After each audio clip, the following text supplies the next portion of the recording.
du Savoie, monde du Savoie, pas seulement pour les enfants. Bonjour, chers enfants. Aujourd'hui, je vais vous raconter des choses très intéressantes. Nous allons apprendre à calculer l'aire des formes géométriques.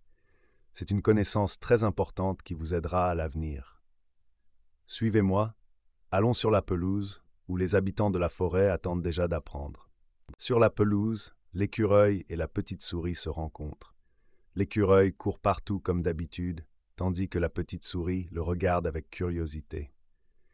L'écureuil demande à la petite souris si elle sait comment mesurer l'aire d'un rectangle.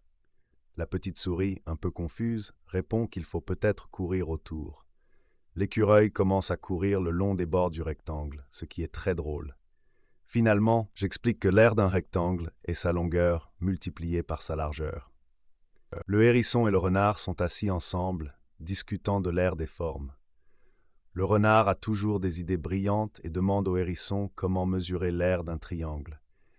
Le hérisson, un peu timide, répond qu'il faut peut-être le diviser en plus petites parties.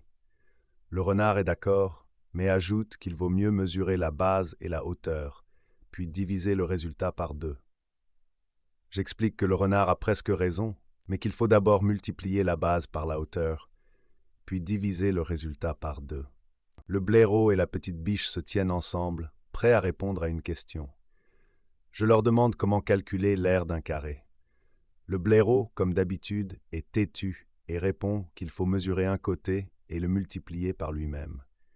La petite biche, un peu incertaine, ajoute qu'on peut faire comme pour le rectangle, c'est-à-dire multiplier la largeur par la longueur. Les deux réponses sont correctes, alors je les félicite pour leur bon travail. En résumé, chers enfants, aujourd'hui nous avons appris à calculer l'aire des rectangles, des triangles et des carrés.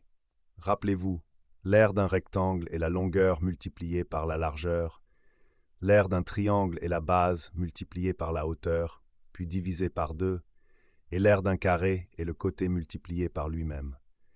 J'espère que vous vous êtes amusés et que vous avez appris de nouvelles choses. À la prochaine fois.